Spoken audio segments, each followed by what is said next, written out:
नमस्कार दोस्तों, आप देख रहे हैं सरकारी जॉब भर्ती और मैं हूं हेमेंद्र साहू।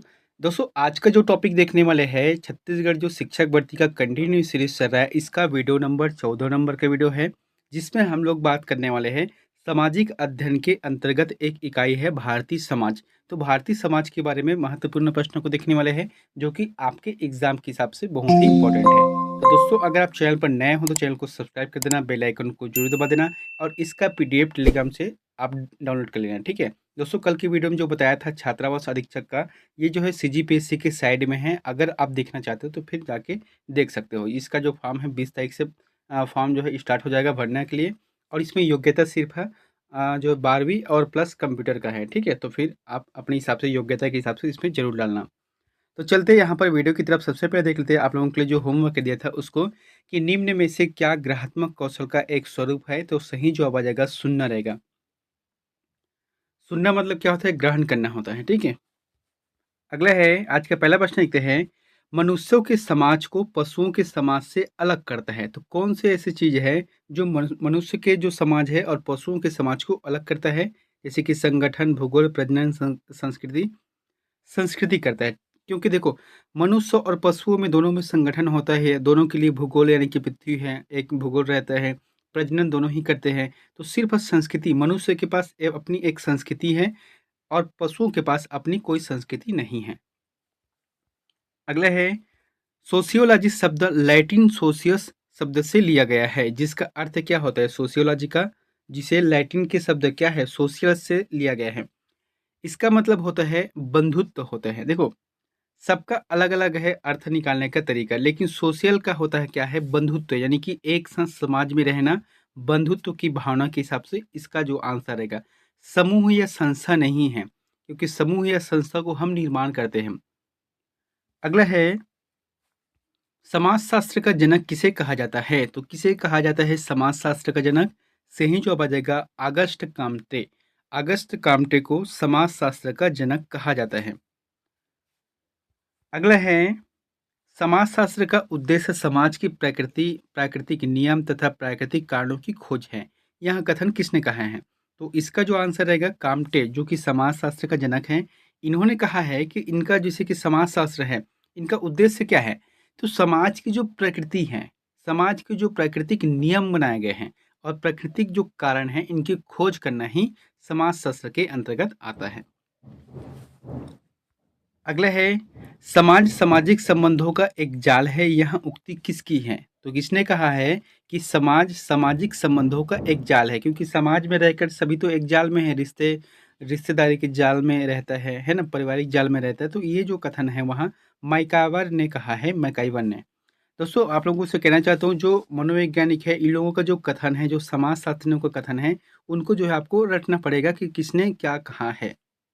अगला है, मानव समाज की मूलभूत इकाई क्या है? तो क्या है मानव समाज की? जैसे कि मूलभूत इकाई है, जैसे कि मनुष्य हैं। अब उनकी मूलभूत इकाई सबसे पहले क्या है? परिवार है। परिवार इनका मूलभूत इकाई है और यही जो है एक इकाई के रूप में है। सबसे पहले जो पहला इकाई है परिवार है। फिर उसके बाद जो है बड़ा परिवार होता है। बड़ा परिवार से एक जो है समाज का निर्माण होता है, एक संस्था का निर्माण होता है, फिर गाँव का निर्माण होता है, फिर जो है तहसील, जिला, राज्य है, देश का निर्माण होता है। तो इस आधार पर पहला इकाई, मूलभूत इकाई है, वहाँ परिवार है। मध्य श्रेणी का नियम किसने प्रतिपादित किया है? तो किसने प्रतिपादित किया है मध्य श्रेणी का नियम? सही जवाब आ जाएगा मर्टन। मर्टन ने जो है सबसे पहले मध्य श्रेणी का नियम को प्रतिपादित किया है। अगले है, आयतन और घनत्व के आधार पर सामाजिक का नवीनीकरण किसने किया है? यहाँ पर क्या लिखा है? समाजों का जो है वर्गीकरण किसके आधार पर है? आयतन और घनत्व। तो इसका जो जवाब रहेगा दुर्खिम, दुर्खिम ने किया है। दुर्खिम ने जैसे क्या कितने दायरे में रहता है, ठीक है, उस दायरे के अंतर्गत कितना घनत्व है व्यक्तियों का, तो इसके संदर्भ में जो समाजों का वर्गीकरण किया है वहाँ दुर्खिम ने किया है। अगला है, आधुनिक युग में सबसे अच्छी दास प्रथा कहाँ की है? यहाँ पर अच्छी रहेगा। तो आधुनिक युग में सबसे अच्छी दास प्रथा कहाँ की है? सही जवाब आ जाएगा दक्षिण अमेरिका। दोस्तों, आधुनिक युग में दास प्रथा है कि नहीं, इसको बारे में लगभग बहुत मुश्किल है ना। लेकिन कहा क्या गया है, सामाजिक जो भारतीय समाज के अंतर्गत जो प्रश्न बनता है उसमें, कि सबसे अच्छी दास प्रथा कहाँ है, तो दक्षिण अमेरिका में है। अच्छा, दास प्रथा मतलब क्या होता है? जो बड़े लोग रहते हैं ना, किसी व्यक्ति को जो कमज़ोर वर्ग है, उसे अपना दास बनाकर रखते हैं, अपना गुलाम बनाकर रखते हैं, तो ये क्या है? दास प्रथा है। अब जैसे कि मैं किसी को अपने घर में काम के लिए बुला रहा हूँ, उसको पैसा दे रहा हूँ, तनख्वाह दे रहा हूँ, तो ये जो है दास नहीं है। दास उसे कहा जाता है कि किसी को मैं घर में बुला रहा हूँ और उसे बंधक बनाकर रख रहा हूँ, ना उसके बदले पैसे दे रहा हूँ, सिर्फ़ खाना खिलाकर काम करवा रहा हूँ, तो ये क्या है? दास है। पहले ज़माने में बहुत चलता था। अगला है, चारों आश्रम का सही क्रम क्या है? तो चारों आश्रम मतलब क्या होता है? सही जवाब आ जाएगा इसका थर्ड रहेगा, ब्रह्मचर्य, गृहस्थ, वानप्रस्थ और सन्यास। देखो, भारतीय संस्कृति में एक मनुष्य का उम्र जो जैसे कि यहाँ पर अवस्था है, तो उसे 100 साल माना गया है, ठीक है? अब 100 साल में से जो है, सामने का जो 25 वर्ष रहता है, वह ब्रह्मचर्य का नियम है, जिसमें एक विद्यार्थी जीवन रहता है, ठीक है? उसके बाद जो है, 25 से 50 की उम्र के बीच को गृहस्थ जीवन कहा गया है, जिसमें शादी है, उसके बाद काम भी करना है, ठीक है? ये जो है गृहस्थ जीवन है। और उसके बाद है वानप्रस्थ। तो वानप्रस्थ जो है 50 से 75 के समय को कहा गया है। इसमें जो है किसी भी चीज़ से जो आसक्ति है वो उससे हम थोड़ा-थोड़ा दूर होने लगते हैं और शायद इसी उम्र के दौरान जो है लगभग 60% में लोग जो है सेवानिवृत्त भी होते हैं सरकारी जॉब से और अपने कामों से भी यहाँ थोड़ा-सा विमुक्त हो जाते हैं। तो इसलिए कह सकते हैं वानप्रस्थ है और सन्यास मतलब होता है मृत्यु तक से चलने वाला जो समय है। यानी कि इसमें जो है काम की इच्छा है और जो कुछ पाने की इच्छा है खत्म सिर्फ़ जो है ईश्वर से मिलना ही है। इस तरीक़े से 4 आश्रमों का वर्णन किया गया है। अगला है पारस्परिक अंतःक्रिया विश्लेषण का सिद्धांत निम्न में से किससे संबंधित है? तो किससे संबंधित है? पारस्परिक अंतःक्रिया का जो सिद्धांत है वह इसका जो आंसर रहेगा सेकंड आ जाएगा, ठीक है? सेकंड में क्या लिखा है? रॉबर्ट एफ वेल्स, है ना? रॉबर्ट एफ वेल्स ने पारस्परिक जो अंतःक्रिया विश्लेषण है इनका सिद्धांत दिया है। अगला है, सामाजिक संरचना का समाजवाद में सर्वप्रथम किसने प्रयोग किया है? तो सामाजिक संरचना का समाजवाद में सर्वप्रथम किसने प्रयोग किया है? सही जवाब आ जाएगा स्पेंसर रहेगा। स्पेंसर ने प्रयोग किया है। अगले है, सामाजिक जीवन की आधारभूत विशेषता है। तो आधारभूत विशेषता क्या है? जैसे कि सहयोग है, प्रतिस्पर्धा है, संघर्ष है, मतैक्य है। तो दोस्तों इसका जो आंसर रहेगा मतैक्य रहेगा। देखो मतैक्य मतलब क्या है? यहाँ पर क्या बोला गया है? सामाजिक जीवन की आधारभूत। अगर हम समाज में रहते हैं, समाज में जीवन यापन करना है, तो उसके लिए मतैक्य होना ज़रूरी है। मतैक्य को अगर देखा जाए संधि विच्छेद के तो फिर ये जो है वृद्धि स्वर संधि का एक उदाहरण है, ठीक है? मतैक्य, मतधन ऐक्य। लेकिन इसका अर्थ क्या होता है? समान विचार वाले, ठीक है? जो समान विचार वाले हैं, जैसे कि समाज में क्या होता है? सहयोग होता है। तो सहयोग कब होगा? जब समान विचार वाले सहयोग करेंगे तब जाके होगा सहयोग। अगर किसी चीज़ को हम सहयोग करना चाहते हैं लेकिन एक ऐसे विचारधारा है जो हमसे मेल नहीं खाता, तो ये यहाँ पर जो है कहाँ से जो सहयोग होगा? तो यहाँ पर जो है कहाँ से सहयोग होगा? तो सहयोग नहीं हो पाएगा। तो इसलिए सबसे बेहतर क्या है? सामाजिक जीवन की आधारभूत विशेषता है, सभी लोगों का समान विवेक होना चाहिए, सभी लोगों का जो है कह सकते हैं मतैक्य होना चाहिए। तो इस आधार पे इसका आंसर रहेगा 4th नंबर का सही रहेगा। अगला है, मनुष्य एक सामाजिक प्राणी है, सर्वप्रथम किसने कहा है? तो किसने कहा है मनुष्य एक सामाजिक प्राणी है? अरस्तू। अरस्तू ने कहा है सामाजिक एक मनुष्य जो है एक सामाजिक प्राणी है। दोस्तों यहाँ पर जो अरस्तू है इसके बारे में कुछ कहना चाहता हूँ। अरस्तू जो है, हालाँकि यहाँ एक बहुत बड़े समाजशास्त्री थे, लेकिन इनका एक कथन था जिसकी वजह से इसका विरोध होता है, क्योंकि इन्होंने जो है दासता प्रथा को स्वीकार किया था। क्योंकि जब ये बचपन में छोटे थे, तो ये क्या है जर्मनी के जो दासता प्रथा है उसको देखा था, ठीक है? इसीलिए जो है, जो दासत्व प्रथा है इसे स्वीकार करता है कि ये अच्छा प्रणाली है, इसलिए इसका विरोध होता है। हालाँकि इसने बाद में कहा था कि मनुष्य एक सामाजिक प्राणी है, वो तो ठीक है, लेकिन दासता प्रथा को इन्होंने स्वीकार किया था इसलिए कई बार इसका विरोध होता है। अगला है, समाजशास्त्र कैसा विज्ञान है? तो समाजशास्त्र कैसा विज्ञान है? सही जवाब आ जाएगा विशुद्ध सामाजिक विज्ञान है। देखो समाज शास्त्र मतलब समाज के बारे में आपको जानना है, तो कैसा होगा? विशुद्ध यानी कि विशिष्ट रूप से शुद्ध तरीके से, ठीक है? इसमें कोई तरीका जैसे कि प्राकृतिक विज्ञान व्यवहारिक है, विशिष्ट विज्ञान ये नहीं, विशिष्ट सामाजिक यानी कि समाज के अंतर्गत इसको ज्ञान करना है। अगला है, समाजशास्त्र और मानव शास्त्र का को जुड़वा बहिन किसने कहा है? तो जुड़वा बहन या बहिन किसने कहा है? सही जवाब आ जाएगा क्रोबर। क्रोबर ने जो है समाजशास्त्र और मानव शास्त्र को एक जुड़वा वाहन कहा है। क्यों कहा है? देखो, समाज में कौन लोग रहते हैं? व्यक्ति लोग रहते हैं, ठीक है? मानव रहते हैं, तो मानव का अध्ययन है और समाज का अध्ययन, दोनों का अध्ययन ही यानी कि जुड़वा बहन की श्रेणी में रखा गया है इसे, क्रोबर ने। अगला है, निम्न में से कौन सा समुदाय का लक्षण है? तो एक समुदाय का लक्षण क्या है? जैसे कि व्यवस्थित संगठन है, हम की भावना है, अमूर्तता है, विशिष्ट उद्देश्य है। तो एक जो समुदाय है, इनका लक्षण होना चाहिए क्या? हम की भावना, मैं की भावना नहीं, हम की भावना होनी चाहिए, यानी कि हम सभी लोग जो भी करना है, हम सभी लोग करेंगे। अगला है, समिति की प्रमुख विशेषता है। तो समिति की प्रमुख विशेषता क्या है?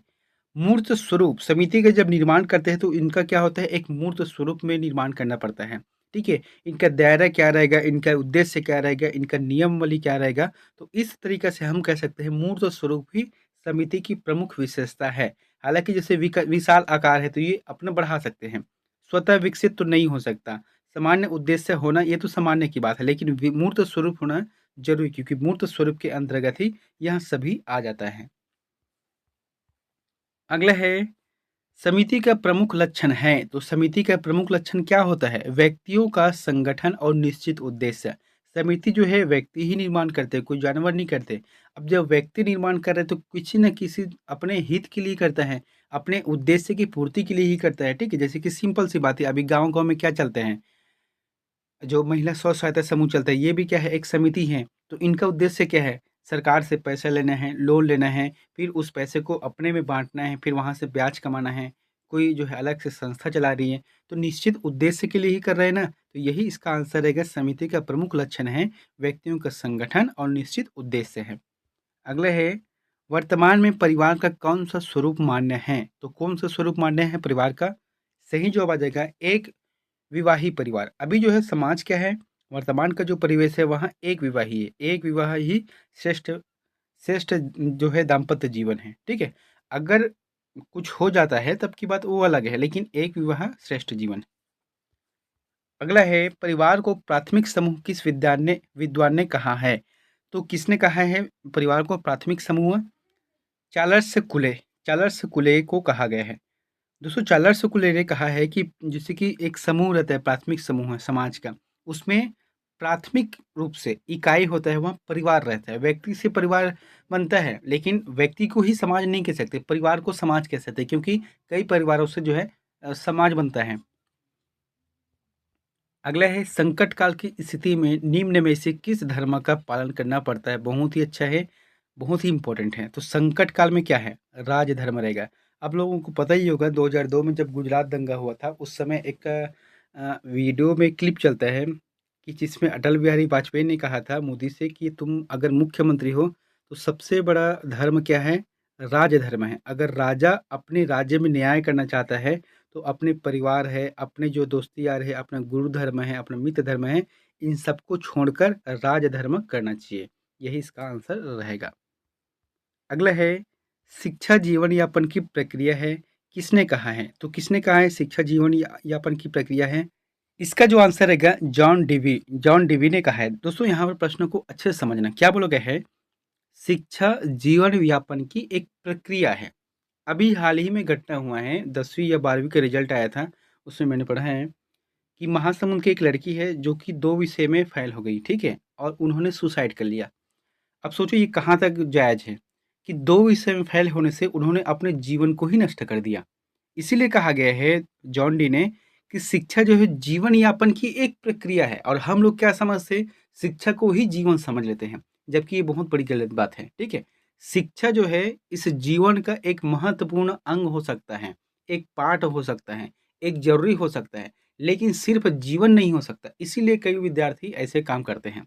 भई, दुनिया में सभी लोग होशियार नहीं होते, कई लोग फ़ेल हो जाते हैं, चलो ठीक है उसकी कमज़ोरी है, अगर नहीं पढ़ पाते तो ठीक बात है। लेकिन उसके लिए अपने जीवन को नष्ट करना ज़रूरी है क्या? नहीं ज़रूरी है। नहीं हुआ तो नहीं हुआ, हम किसी दूसरे कार्य को देख लेंगे। और ऐसा नहीं कि जितने भी पढ़े-लिखे लोग ही सक्सेस हुए हैं, अनपढ़ लोग नहीं हुए हैं। इस दुनिया में सबसे ज़्यादा जो कम पढ़े-लिखे वही सफल लोग हैं, और जितने ज़्यादा पढ़े-लिखे हैं, वो उन लोगों के यहाँ कार्य करता है। आप लोगों को पता ही होगा, जैसे अंबानी हैं या बड़े-बड़े उद्योगपति हैं, वो लोग कम पढ़े-लिखे हैं, लेकिन उनके अंतर्गत जो कार्य करते हैं, वो सबसे ज़्यादा हाई पढ़े-लिखे होते हैं। इसलिए हम कह सकते हैं कि शिक्षा जो है जीवन यापन की एक प्रक्रिया है, ना कि जीवन है। जॉन डी वी ने कहा है। अगला है, किसने कहा है कि शिक्षा का तात्पर्य मनुष्य के अंदर सन्निहित पूर्णता का प्रदर्शन है? तो ये जो है स्वामी विवेकानंद ने कहा है। स्वामी विवेकानंद ने क्या कहा है कि शिक्षा का तात्पर्य जो है मनुष्य के अंदर है ना, मनुष्य के अंदर जो है सन्निहित पूर्णता का प्रदर्शन करना है। अगला है, शिक्षा मेरा शिक्षा से मेरा तात्पर्य बालक और मनुष्य के शरीर, मन तथा आत्मा के सर्वांगीण एवं सर्वोत्कृष्ट विकास से है। किसने कहा है? तो ऐसा जो कथन है महात्मा गांधी ने कहा है, ठीक है। महात्मा गांधी ने कहा है कि शिक्षा से मेरा तात्पर्य क्या है कि एक मनुष्य के जो शरीर है उसके मन तथा आत्मा को सर्वांगीण विकास एवं सर्वोत्कृष्ट करना है। अगला है, दोस्तों यहाँ प्रश्न आप लोगों के लिए होमवर्क है, तो इसका आंसर प्लीज कमेंट बॉक्स पर जाकर जरूर कमेंट करें। प्रश्न क्या है, निम्न में से कौन सा तत्व राज्य के लिए आवश्यक नहीं है? तो राज्य के लिए आवश्यक कौन सा नहीं है? जैसे कि भूभाग है, जनसंख्या है, सामाजिक व्यवस्था है, शासन एवं सरकार है। तो इन चारों में से जो भी ऑप्शन आपको सही लगता है तो प्लीज कमेंट करके जरूर बताएं। और दोस्तों वीडियो अच्छा लगा तो वीडियो को लाइक कर देना, चैनल पर नए हो तो चैनल को सब्सक्राइब करके बेल आइकन को जरूर दबा देना। मिलते हैं नेक्स्ट वीडियो में एक नई जानकारी के साथ। Thank you.